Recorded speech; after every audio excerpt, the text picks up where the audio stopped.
welcome back to Whatcha Reading. I'm Natalie. And I'm Joy. Today, we're just going to jump right in to what we're reading.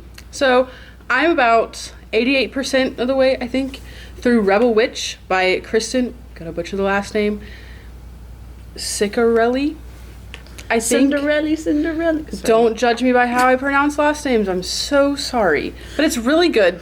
Okay, I'm having a great time. Heartless Hunter, what did I give it? I think I gave it... Probably 4. I think I gave it a 3, maybe. You did? But, okay, I read it in a day, and I really liked it. But there was some certain things, I will not say them, some certain things that I just couldn't really... They're a little uncomfy. I couldn't really get behind it, past it. But other than that, it was like 10 out of 10 read. But this one is much more bearable. It's the second book of the Heartless Hunter series, and I think, pretty sure it's a duology, but don't count me on that because you know how authors are. But also, it's been over a year since I've read the first book because the first book came out in 2023, I think. I know it's been over a year since I've read it, and I was debating on doing a reread, but I decided against it because I was like, nah, it'll be fine. I'm good. Whatever. And so I was very lost, like, the first Wrong hour. answer. Always reread. Well, it was already ready, so I was going to have to, like, push it back on Libby and then, like, wait for Heartless Hunter to come. Makes sense. So I just went in blind. And for going in blind after not reading it for a year and not, like, talking about or thinking about these characters for a year, I thought it was pretty good. She kind of, like, does a little reintroduction, and then you're like, oh, yeah, like, this is where I was 365 days ago. So I'm reading Just for the Summer by Abby Jimenez. I just read the second one, which we're going to talk about in a little bit, yours truly. So I'm, like, probably 10% through. So really, like, I've hardly gotten through it, but so far it's been really good. I really like how Abby really... she, like, tangentially, like, relates the characters. And so, you know, from book 1, like, book 2 is, like, kind of closely related to book 1, like, the characters, if that makes sense. So this one's interesting because I always am wondering, like, how she's going to decide what character she's going to write on. And so then this character is related to the main FMC's brother. No, not related. They're friends. So anyways... Yeah, it's super tangentially related, but... never know what you're gonna get. Never know, yeah. So basically, like, they both have really bad luck. It's a girl and a guy. They have really bad luck. Every time they date someone and break up, that person falls in love with someone else, like, immediately. And this has happened, like, 7 times to one girl and, like, 5 times to the other guy or something like that. And so they meet up over, like it's not Tinder, it's somewhere. They meet, and and they are convinced that if they date and break up, then they're gonna find the love of their lives. So it sounds really good, but it's probably each other. Spoiler? Yeah, I've never read it, so I can't spoil it technically. Yeah, for sure. So far it's really good. I've really enjoyed it. It sounds like fun. Let's see. The other book that I'm in is Deep End by Ali Hazelwood. I'm like 50% of the way through, I would say. And it was like a tough start to get like into it. I'm not typically a college romance girly, which shocker because I am college aged, but also like I was a boring college student. True. I like did my schoolwork and went home. And a lot of those college romances are like, let's party and stuff like that. So I'm not really about that life. I'm lazy. But I'm loving it now. Her books kind of have like your books. They're like MCU is what I want to call them. Like MCU, where everything is all related, and you can kind of read them all out of order. But like some characters I recognize from other books, but like there's characters in there that I probably should recognize, but since I haven't read these books over here, I don't know who they are. But like whenever I read that book, I'm gonna be like, they're from Deep End, and it's gonna be crazy. I don't know. I'm gonna have that aha moment. But I haven't read all of her books, so I'm hoping that this remains a theme throughout all of them. Like I don't know that they're all connected, but I feel like they are. Because I didn't think this one was connected at all because it's about like an ace diver and a competitive swimmer. And most of her other books are about like scientists and stuff. Yeah. But guess what, guys? They're biology majors. Oh. Go figure. You can't get away from it. It's following you. It's not bad though. I'm not hating it. So my last, well, I guess I just finished this, but I'm gonna count it as currently reading, I guess. It's fine. When did you finish it? It's not that long ago. Yeah. Well, Yeah. we needed an update. We did. We need an update because we talked about it last time.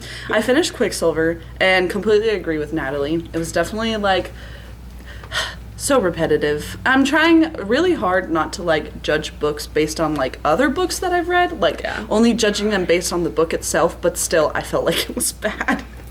Like I just didn't enjoy it. It's like a been there, done that. Like it just nothing really felt, but in the worst way. Nothing felt original in that book whatsoever, except towards the end. I guess it got a little better. At first, it was going to be like a 2-star for me, and then you know it got towards the end. I'm like, oh, Maze Runner, you know. So it got to a 3. Well, and I feel like there's like certain books where it's like I can read. You'd give me the same trope and throw it in different types of whatever books. I will eat it up all day, every day. Yeah. But I think now that we've gotten to like book 752 of this book, now I'm kind of like, okay. Literally. It's just kind of hard to read the same books because it's just so predictable. You know what's going to happen. Like, oh my gosh. Let me guess. I'm not going to say anything. Can't spoil it for you in case you read it. But if you've read any romantasy book on the market, you've already read Quicksilver. You've read Quicksilver. That's so true. We're going to talk a little bit more about Kingfisher later. Well, yeah. We'll yap about Kingfisher. Anyways, so now we're going to get into what we've read recently instead of what we're currently reading. So I'm going to start with, I'm sorry, Inheritance Games fans. I did not like the Inheritance Games. I only read the first book, but for the hype that this book got, I was very underwhelmed. I found almost everything super unmemorable. The main character, I can't even remember her name, was super unmemorable, felt like she had no personality, and she really, like, I don't think, I could be wrong, but I feel like the author didn't describe what she looked like until like halfway through the book. So I'm like over here imagining like this blob of a person. Like I have nothing, don't know what hair color, don't know what eye color. Like I can't, is she black? Is she white? Like I have no idea, you know? And so it was kind of annoying, but I will say I listened to the audiobook. I didn't actually read it. And I'm all for like audiobook readers. I'm not trying to hate, but the voice she did for the boys was not good. She tried to make like this Texan accent, and all the brothers one sounded the same. And I literally every time they came on, I was just like spazzing out, like, oh, this is terrible. So maybe it was that, maybe. But I found the mystery not super intriguing either. So anyways, it was like a solid, okay book for me. Yeah, I had that one on my list, but I've taken it off because it's just like sat there indefinitely. Yeah. And there's so many other things that I'd rather read. Literally. So it convinced me that I made the right choice. You did make the right choice, unfortunately. Okay, so I just finished another Ali Hazelwood, The Love Hypothesis. I was really nervous to start this one because, again, all of her books are kind of low-key, like, science related, and I'm definitely not a scientist, nor do I really have like a big interest in that field. Like a lot of the other books I'm like, oh, like that's cool, you know, they've got these cool careers that I've never even heard of. So I was kind of afraid that it was going to be too jargony and I was not going to understand what they were talking about because I don't speak those big words. But I actually really liked it. And if you've ever read The Fake Mate by Lana Ferguson, it is the same vibe, except they're not shifters. And I guess technically in The Fake Mate they're doctors, and in this one they're scientists. But it's the same like fake dating trope, and I really enjoyed the banter, and I think that the MMCs are very much in the same code. Okay. Okay, so now I'm going to talk about Yours Truly by Abby Jimenez. That's the second one in the Part of Your World series. At first, I was not a fan. I was like, this is just a common Hallmark miscommunication trope. Like, they're just going to keep thinking, oh, she doesn't love me, or oh, he doesn't love me, he's in love with someone else, and then just never talk, and then you hear a snippet of a little conversation, and then she runs away before the conversation is over because she heard something about, oh, she's annoying, and you know, but it wasn't her, you know. It was, I thought it was going to be one of those things, and I was about to be super upset, and then just when you think the happy ending is coming, it doesn't. It doesn't. This is like one of the first rom-coms that like actually surprised me, because there was like real trauma, real like past hurt, real like relationship issues, real like anxiety of like with relationships and stuff.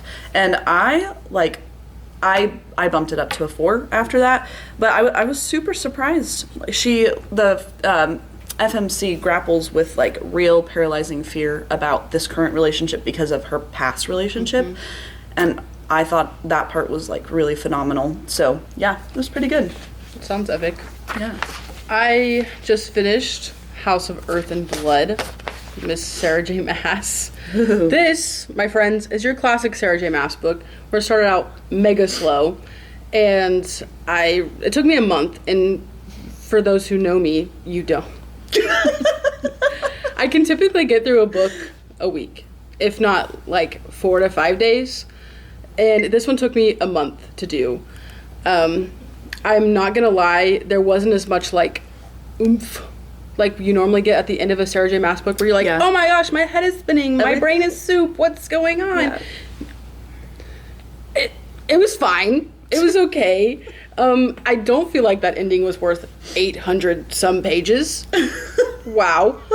And I'm not gonna lie, I have had many things in this series spoiled for me, and I was like hating it at first. I was like, like that's probably like the best part of this whole whatever series.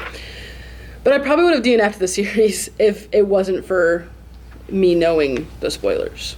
It's definitely like Akitar, as in like you need to get through Akitar in order to get to Akamath. That makes sense. So I'm like, I don't know, 100 or so pages into book 2. But everyone's convinced me that this one is phenomenal and that it's great. So I'm seeing this as like a, Akitar walked so Akamath could run. Yeah.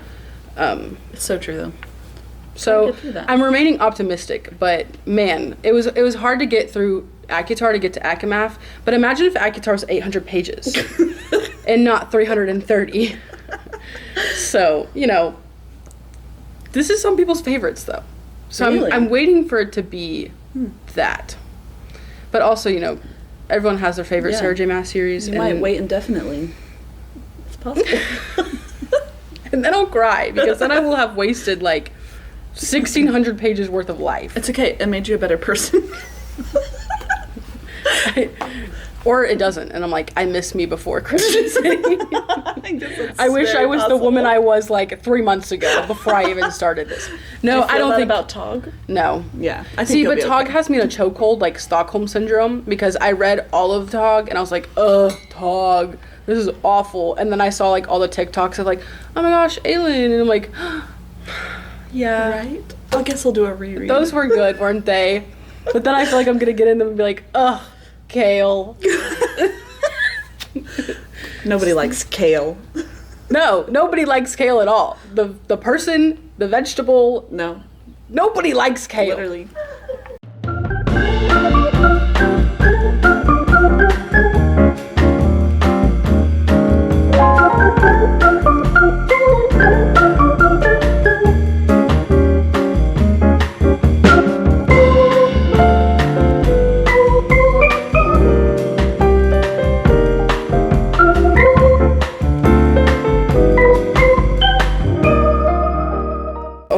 By this lettuce talk.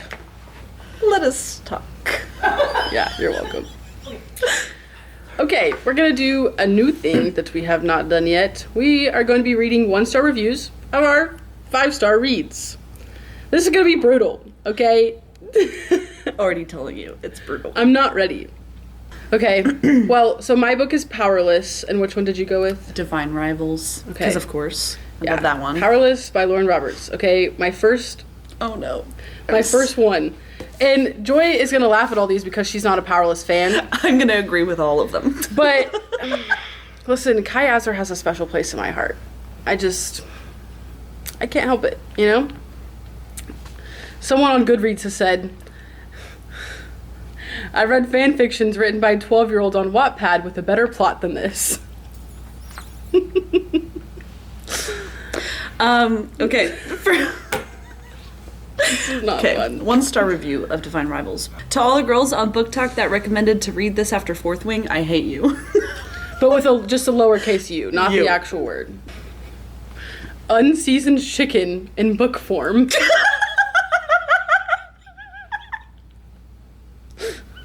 Who would have...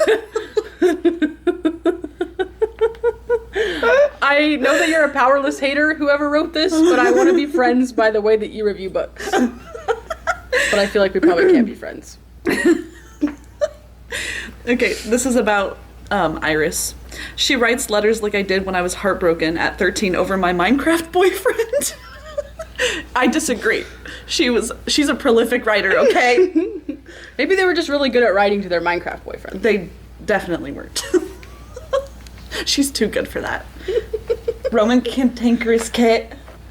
Cantankerous Just is saying. a big word. Cantankerous? You think a Minecraft person is saying that? No, they're not. Well, I play Minecraft. can you say cantankerous? Cantankerous? Wrong. Okay. I actually didn't know what that meant. I had to Google it. See? Sorry, Minecraft guys. I'm doing really bad at holding down the fort. I apologize. Okay, this one's like actually an honest review, so I can actually sort of accept it. I said, Lauren Roberts is a new author, thus I don't want to judge her to the same standards that I judge books by experienced authors, since Roberts still has room to improve. Powerless is basically a checklist of tropes, which I agree with. The thing about building a book around tropes is that they are not meant to be the foundation of a book. Tropes are simply things that should come naturally to the characters, things that enrich the reading process. A book based on tropes is a book with weak planning. I think if Roberts stops limiting herself to copying things that have been done and pushes herself to develop something new and something that is truly hers, she can do it well. Possibility of being good does not save this book from a 1-star rating, but if this book was an essay, it would be flagged for plagiarism. Ooh. Listen, I think the reason that I liked this book before, because I know there's a lot of like beef with the whole Red Queen and Powerless thing, I read Powerless first. You read it before Red Queen? I was not a Red Queen girly. See, yeah. So I think that's why I like Powerless more, is because I read it before Red Queen, but I feel like if I had read Red Queen before, then maybe it would change my mind. Yeah, probably. I mean, I was definitely a Red Queen fan, so I don't know. That probably explains it. Yeah. Yeah, it did feel kind of like a ripoff, but I mean, it was a little different. I mean, it's like we were talking about before with all the romanticy. They're all a little similar, you know. That's just easy in to the make genre. the same book. Yeah. Okay. So back to Divine Rivals. Feeling bamboozled, lied to, led astray, stunted narration and cheesy dialogue, really bland characters with an elaborate hidden identity romance which was resolved really poorly, how dare you, world building that never made any sense, horrible pacing, how do you manage to have a war happening in the background of your story and make it boring? Nothing about this worked for me and I wish I had just committed it to the DNF. Honestly, that actually like physically hurts my heart. Like I just feel it, right? If my heart's right here, it's right, like I feel it. If this is your heart. If this is my heart, I feel it right here. I thought Divine Rivals was excellent. I thought it was amazing. I mean, I think I'm just gonna leave it there. Yeah. I can't. I read it before like Book Talk like picked it up. Yeah. It was like, because it was like ready to borrow and read immediately. I was like, oh, cool. Like I'm looking for something to read. All right, now we're gonna go into what's hot. What's hot? So, to the Colleen Hoover girlies, Verity is, we've currently gotten some pictures and some videos of Dakota Johnson on set of that, and it looks pretty good. I'm not like a Colleen Hoover girl, but like Verity was one that I actually did enjoy. But I'm hoping that it's better than It Ends With Us, because if you've been chronically online like myself, you know that there's a lot of beef and drama and things around It Ends With Us. Yes. So I was kind of worried that they weren't even going to do Verity, which really bumps me because I would rather see that than It Ends With Us. Isn't Anne Hathaway in Verity too? Yes. Okay. Cool. Rebecca Yarros has announced that the Empyrean series is getting graphic novels. There's a total of 6 graphic novels for the first 3 books. So, and Yarros is actually adapting the text herself with the creators of the graphic novels, so that's exciting. So we know that, you know, it's going to be pretty good. There's no release date at this time yet, but we're looking forward to it. I'm really excited to see how they do Andarna, because I just imagine Andarna is this like cute little dragon, like toothless kind of vibe. So Yeah, I'm really excited for that. Let's see. So, I've never heard of this television company, but Mandalay Television has optioned Raven Kennedy's Plated Prisoner series for a TV show. Oh. There's not a lot of information so far, but fans of the series seem to be equally excited and nervous about the series' potential screen adaptation. I'm sure. I'm very intrigued to see how that would play out.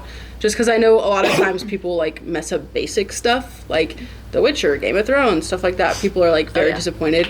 And the Plated Prisoner series is a very unique and intricate book series. Like, I haven't really read anything quite like it. I mean, it does have, like, the same kind of romantasy tropes, but there's a lot of different things in there that I'm interested to see if they can pull it off. That's cool. That's really cool. Okay, Bloomsbury has announced that the Harry Potter and the Half-Blood Prince is finally getting their illustrated edition. So that's super exciting. It's coming out in October 2026. I'm a super big Harry Potter fan, so I'm really excited. Levi Pinfold is coming back to illustrate this. And he's also announced that he's going to be doing the last book as well. So we're really excited about that. And they're full color too, I think. Yeah, they're not like the black and white ones of like the Hunger Games. No, yeah, they're full color. This is our heated segment of underhyped and overhyped book characters. This could get messy. It could get a little messy. Don't cancel us. We're new to the channel. Don't cancel us already. Okay, starting with underhyped. Riddick from Fourth Wing. I know he's getting some hype now. Like, in Onyx Storm, people are starting to like him. I've liked him since the beginning, okay? He's finally starting to get somewhat hyped. Yeah. But he's underrated. Still underrated. Like, I don't care about anybody else anymore. Riddick is my boy. And Atrum, this dragon. Riddick and Atrum. They are the Toothless and the Hiccup of Fourth Wing. True. Prove me wrong. Tell me I'm wrong. You can't. Okay, so my underhyped character is Ron Weasley. I think he's very slept on, and the main reason I think that is because I think the movie adaptation really, like, does him dirty. Yeah. Because in the books, he's way better than he is in the movies. Like, in the movies, I just think he's super dumb. Like, really, they didn't contribute to his character at all. They didn't give him hardly any redeeming qualities other than being Harry's friend. But in the books, he's, like, extremely loyal. He's almost always with Harry, other than those occasional times when he's being a teenager and being stupid. But he's always compared to his brothers and always compared to everybody. And so now he's in the limelight of Harry, and so I think he deserves a pass on that. But, like, he's so kind, he's so nice, typically not to Hermione, but like, I like him a lot. Yeah. I feel like that was a trend in, like, the early 2000s movies where, like, they did the book dudes dirty. They like, really did. PETA, I love you, Josh Hutcherson, okay? Phenomenal actor, but, like, he was not meant to play PETA. Yeah. Like, I'm glad that he is now because that's who I associate with PETA, but, like, you could have found somebody better, probably. Honestly. Well, I'm not here to, like, I'm not here to just dunk on the books, really. I think that the Harry Potter books we got a pretty good adaptation, especially compared to, like, Percy Jackson fans. Yeah. Or, like, other books. So, I mean, for Harry Potter, they were pretty good, but it's good for what it was worth. Yeah. And at the time of movies and stuff, too. For sure. So, another one of mine is Callias from The Shadows Between Us, which I think that the whole series as a whole is underhyped. So I think maybe if the book was more hyped, then he'd be more hyped. But he's like the shadow daddy for YA characters, like for YA books. And I feel like a lot of times you don't really get that in YA books because, like, a lot of those, like, broody dudes or whatever are, like, in the heavy adult romance. But it's like, this guy is cool. Okay? He's kind of mean, but, like, who isn't? Yeah. Who isn't? But I liked that he is, like, in the paranormal aspect of it, but it's also, like, historical fantasy. It's in both of those realms. And I just think he's a cool dude, and I think he's underrated, and I think more people should be reading these series because I need someone to yap with it about. Yeah. Okay, my last one. All right, stick with me, girls and guys. Carden from The Cool Prince. Okay? The tail guy? Underhyped. Okay? I know people get tripped up with the tail. I understand. But you're telling me if you had like a YA version of Rhysand, he just had a tail. Like, what if Rhysand had a tail? Okay? Well, he has wings, so. Exactly! Why, okay with the wings, why are but we not the okay tail? with the wings and not the tails? I don't know. He can disappear the wings. That's what makes it normal. Listen. Cardan was kind of a turd, and I didn't really like him in the beginning, but, like, he grew on me. And I Like a parasite. I've come to realize, you know, I think it's the intermingling thing in your brain where they tell girls, they're like, if guys, like, hit you or say mean things, it's because they like you. And I think that's the vibe that Cardan gives off. Yeah. But like I'm here for it. Flirting. I'm here for it. Tail included, I'm here for it. Okay, we're going to talk about Xaden and Kingfisher together because they're like... This is a bit. This is a thing. It really is. We were talking about this yesterday. So, you explain your theory. Okay, so these are knockoffs of knockoffs, okay? Mm-hmm. So you have AI-generated Rhysand, right, from Akamath, and then somebody gets the idea of, oh, I'm going to make another Shadow Daddy, and I'm going to name him Xaden Ryerson. And you're like, it's going to be a little bit more aggressive, a little more animalistic than Rhysand. Yeah, and you're like, all right, yeah, cool. A little more broody. So he's like great value Rhysand. Yeah. And then you get Kingfisher. Kingfisher is like Timu Rhysand. And we're talking, it's like Xaden is a fanfic of Rhysand, and Kingfisher is a fanfic of the fanfic of Rhysand. Literally. You just lose all semblance of, like, the original character. Yeah. And, like, in all the worst ways. Like, you take all of Rhysand's bad attributes and shove it into one dude. That's Kingfisher. Yeah. I'm not a fan. And I was not a fan. Just because he's a Shadow Daddy does not mean he's a good character, guys. When will we learn?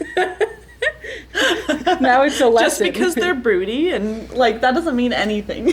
When will we learn? We were talking yesterday about the grumpy sunshine thing. It only works when the grumpy is not grumpy all the time. Yeah. The grumpy can only be, like, not grumpy when he's around, you know, that person or whatever. I don't know. He's just mean all the time. He's mean all the time. He's mean to that main character girl who I don't remember her name. Like, Ceres. He's mean. Ceres. Oh, Ceres. Okay. I don't know how to pronounce it. Ceres. Okay. Ceres! Full circle. There it is. Okay, so my overhyped character is Draco Malfoy. Okay. Guys, he's a pompous bully. He always has been. I'm gonna tell father, blah, blah, blah. Like, no, stop trying to make him a good guy. He's not a good guy. He almost always chose wrong. He chose the dark side almost every time. And towards the end, yeah, maybe he doesn't want to kill Dumbledore, and that's why he's all sad and mopey. But, like, he never gets better. This mana cold, no. Okay, no. This is what got people freaking weird about Draco. He's not hot. Stop it. Okay. Not hot. But you know who is hot? Tom Blythe. Okay. My next overhyped is young Coriolanus Snow. Do I even have to explain? Just because freaking Tom Blythe is attractive doesn't mean we can ignore all his, like, terrible qualities. He's tyrannical, he's psychotic, he's also disgusting. And every time you think, maybe young President Snow, maybe Corio, maybe, I could do it. Think of Finnick. Think of PETA. Think of Rue. And if that doesn't get you, I can come over and slap you. I just want to know why they made him so hot, though, in the movie. See, Suzanne Collins came back when she saw that we were way too excited about Corio. She hit us with Sunrise on the Reaping just to remind us of how terrible a guy that President Snow is, okay? I'm scared. I'm not going to say that. No, I'm not going to say that. I haven't read Sunrise yet. I haven't read it yet and either, I've been getting, but I know. all the spoilers on TikTok because, chronically online. I'm terrified. Like, there was a girl who read it, 24 hours after release, and she was bawling her eyes out on TikTok. Like, she was literally, puffy-eyed, and I'm like, what have you done, Suzanne? That will be me. And that's Suzanne. She's like, this is what you get. okay, we get it. We all love Tom Blythe, but like, you weren't supposed to love Koryo. Yeah. No. He did basically He turn was his never supposed cousin to. into a cannibal, because now she like, is crazy. That's true. I want to know how that He happened. killed many people. How did also. that get there? How did she get there? I need a tigress. We do need that. Tigress book. At some point. We really do. I need the lore. Yeah. Anyways, sorry. Didn't mean to get all aggressive on you, but I'm just saying, no. Well, that's it for today. Thanks for listening to us yap. Don't forget to like, subscribe, and tell you what you're reading in the comments. See you in the next chapter.